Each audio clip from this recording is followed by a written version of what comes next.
Welcome to Education for Life, our anti-bullying course, How Do We Help Our Kids? And we've called this course Stop Intimidation because that's the central feeling or theme that we seem to hear from kids and from people that have been bullied in workplace situations, that it's the intimidation that's so intense in their worlds. Just want to straight away kick off with a risk warning. If you'd love to pause the recording at the moment, just read through this because it's all about psychoeducation or psychological education. I'm a psychologist. My name's Ian Rumsey, and we are unable to know specifics about your circumstance through the internet, but what we would love to give you is some great information that hopefully will help your situation specifically. So have a read of this risk warning. Come back to us when you're ready. Thanks for coming back from reading the risk warning. If you have any questions about this, just email us on info@educationforlife.com.au.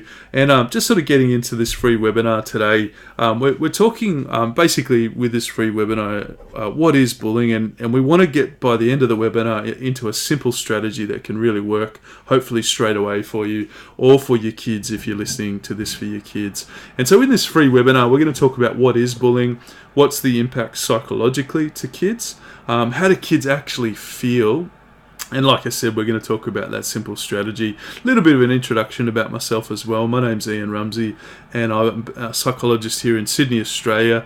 And myself and some colleagues have been practicing for over 30 years. And we wanted to put together some information that we see sort of day in, day out from a psychologist chair point of view, and really trying to give that information to you to help you or help your situations. And so Education for Life has been built on that framework that we want to give some good information, science. It's often the things that we're repeating inside a session regularly, and so if we're repeating them, we're thinking, let's put them together in some courses, and then that can really bless people, help people in their journeys as well. So today's module is about bullying. It's a free module, so we want to give you a bit of a taster to see what the teaching's actually like as well.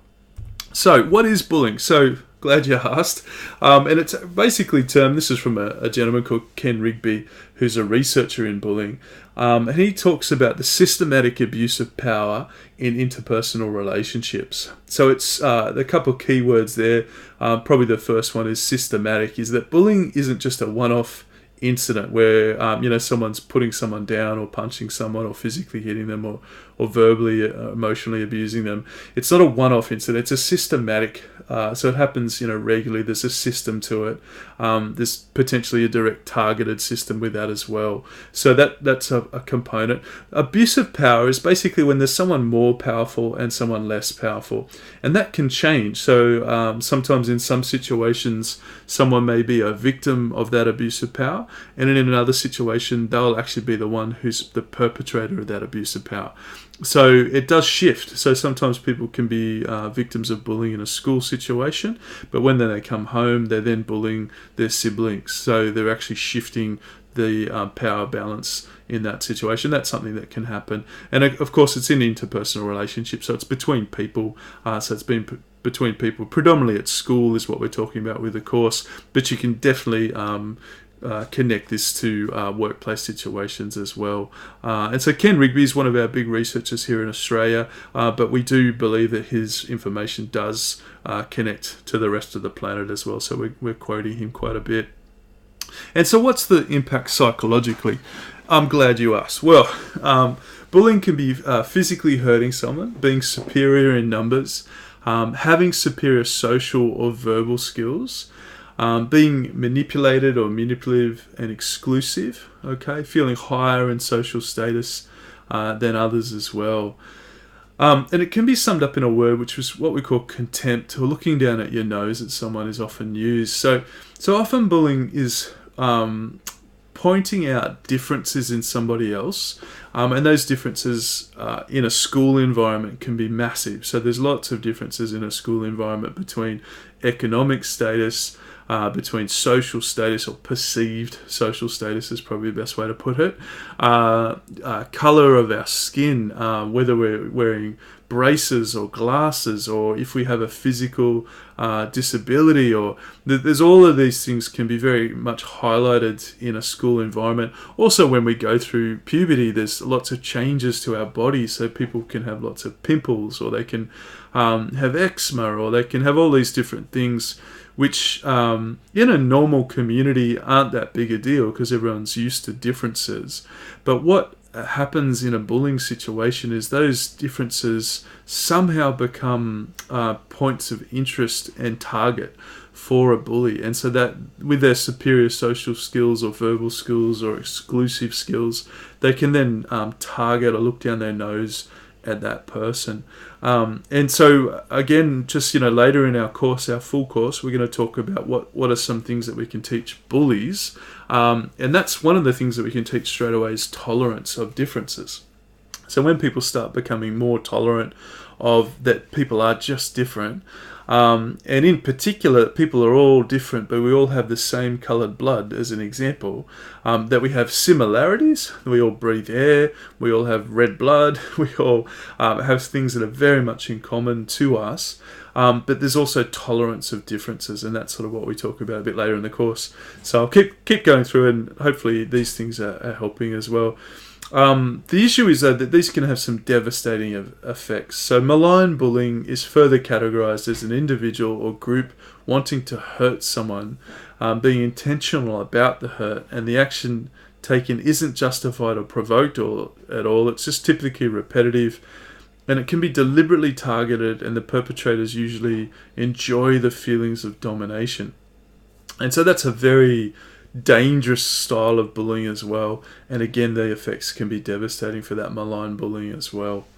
So the power difference is seen at schools because there's a wide range here. We talked about the cultural age and differences, and bullying again tends to target differences, and we also talked about this. Power differences are not fixed, and victims of bullying can acquire skills and support to change this as well. So this is hopefully gives us a bit of hope, is that even though the systematic bullying can occur for a number of weeks, months, or even years, there are skills that we can train people in to change the situation. And one of those skills is this simple skill thing that we're going to teach at the end of this lesson as well.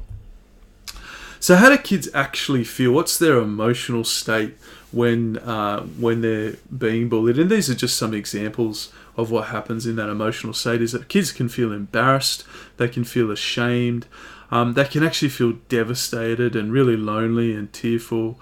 Often kids feel trapped, is that they have to go to school, their parents want them to go to school, but they don't have anywhere safe at school. And so I've even had situations where an entire year one of my clients used to hide in the toilet block, because as soon as they left the toilet block they were going to be physically punched and hurt, and so they literally lived in the toilet block at recess and lunchtime for an entire year.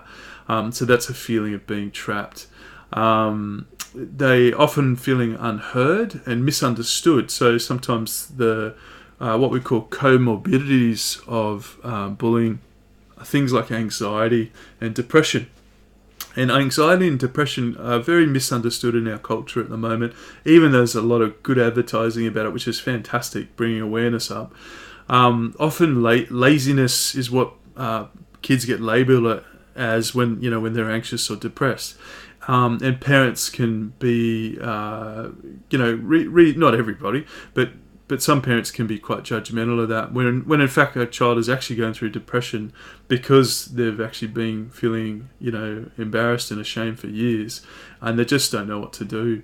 And so kids get scared to go back to school, and that can often be withdrawn. There might be physical bruises, scratches, and or cuts, damaged clothing or belongings. So they're the things to look out for. So some of those physical signs are the ones to look out for. And in particular, if there's a comorbidity with depression, if one of your kids starts cutting themselves to relieve psychological pain, that's when you need to go see a general practitioner straight away, because there's some signs there that things have gone in a dangerous space. Then we actually also have psychosomatic issues where we've got non-specific pains, headaches, abdominal pains, and mouth sores, and then worrying behaviour, so no appetite, depression, signs of cutting like we talked about, suicidal thinking, dark thinking, nightmares, and bedwetting. So they're all the things that kids actually feel when they're being bullied, and there's a systematic component to it. And really, overall, a term that we use for all of this is just a feeling of being intimidated. So intimidation feeling from other people. And that feeling of being intimidated is a terrible feeling.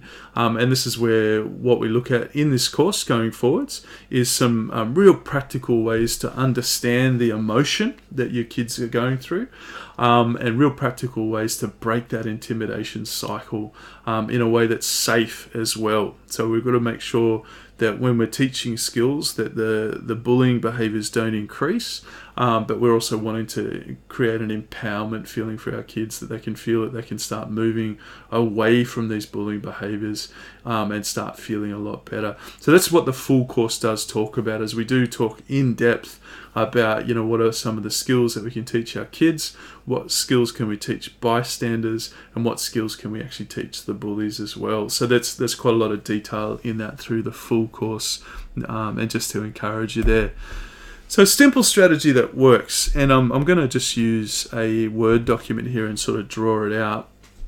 And we'll finish up the webinar on this as well. And again, any questions that you might have, please email us at info@educationforlife.com.au. But also really want to encourage you, you should be receiving some emails in the next few days just detailing the cost of the full course at a discounted rate. So I want you to get a lot of value out of this particular course, and the discount will actually be a significant discount and is only offered in that time period. It will cease after that time period. So I want you to get a hold of that too. But also, even if you just do this free webinar and put this simple strategy into place, and also be aware of the emotions that your kids might be going through, these will definitely create some change as well. Get some resources from Ken Rigby as well. He's got some books on Kindle and sort of about bullying behavior, which can help as well. So this simple strategy sort of starts out with a couple of basic processes. One is what we're looking at is getting some documents or what we call the bullying policy. I think you're here. From the school that you're connected with. Okay, so there's a bullying policy, and then what we want to do is start creating what we call an evidence trail. And that evidence trail, I think that's one of our kids in the background there. Evidence trail, which is what we call an incident report. And that evidence trail with the incident report is just recording any series of events of that systematic bullying. And so in the full course, we've got actually like a PDF of a local school here in Australia that has an incident report form, and you can actually download that and print that out. And so what you're wanting to do is you're wanting to read the bullying policy from your school and then start creating an evidence trail of what those bullying incidents are happening, okay? And you actually want to put that on in writing. So you want to put it in writing. You can take photos of it. Modern phones nowadays have scanners in them too, and so you just take a photo of each incident report when it occurs. But what you're wanting to do is also write the incident report in connection with the bullying policy as well. And once you do that, what you do is you then go to the authority in the school, and I'm using this in a school setting. And normally that, in Australia at least, that's the 2IC of the school. So it's the deputy, what we call the deputy head of the school. And just nicely or kindly, so you're not trying to attack them at all, but you're just saying, look, here's a series of reports, 1 to 5, for example, that happened in the last 2 weeks of bullying for my son. According to the bullying policy, this is what has occurred. Can you please deal with it? Then what happens is the authority then investigates each report. And normally what they do is they reply in writing to that investigation. But also what they will do is they'll actually start addressing the behaviours of the bullies or the bully. And that's what we're after. So once they start addressing that behaviour, that should start reducing the bullying incidents straight away. Now, there's a couple of provisos with this, and this is also all from Ken Rigby's book, Children and Bullying, 2008. So this methodology comes from there. And this is a couple of things to be aware of, is that there is research to say that when you do this process, the bullies can feel found out, and so they may increase their bullying behaviour. Okay, so there may be an increase, so you've got to be aware of that. And again, that's short-lived, if at all, but it might occur, okay, because they actually feel like they're getting busted or they're getting found out. Okay, what they're doing is getting found out, and they don't like it. So they'll actually start amping up the bullying as well. The other thing too, and this is something which is quite sad, but I've noticed it as well in different situations, is that the authority itself doesn't do anything. And when the authority doesn't do anything, so you've actually done everything properly, you've read the bullying policy, you've done the incident reports, you then report it back to the school, and the school does nothing. There's a couple of things that you can do. One is you can then make a complaint to the education department. In Australia, we have an education department or government agency. And then they can sort of crack down on the school and actually start bringing some because by law, at least in Australia, they need to follow through on their bullying policy. The problem with that, and there is a bit of a problem with that, is that I haven't seen that work too often. So if a school isn't interested in proactively investigating and getting this stuff sorted, unfortunately, it's, and this is, again, case by case situation, and we can't determine that through the internet, but what you'd want to be doing is looking at another school, because if the school isn't interested in supporting your child, that's actually not a safe situation at all for your kid to be in. So there's a couple of things to be aware of there. I have heard of it before, and I've actually, one of my clients once has been through that situation. And unfortunately, the school expelled both the bully and the victim of the bullying because they just sort of wiped their hands of it, which was terrible. But the issue that we wanted to go through, though, with yourself is really most of the time, so over 80% of the time, this actually works, is that when you, and I've had multiple clients that have done this and it has worked, is that when you start using evidence, and that's the key word, is evidence, never get a verbal reply. So when the school replies, never get it verbally, get it in writing. Because then they're actually bound to it. So if a teacher sort of verbally says to you, oh yeah, we've investigated, everything's okay, that's not good enough. You actually need to get it in writing. It's easy to get stuff in writing now too. You just get an email back. So it's not too hard to do that. So yeah, just a simple solution that you can try straight away. And hopefully that will actually give you some really good points on the board immediately.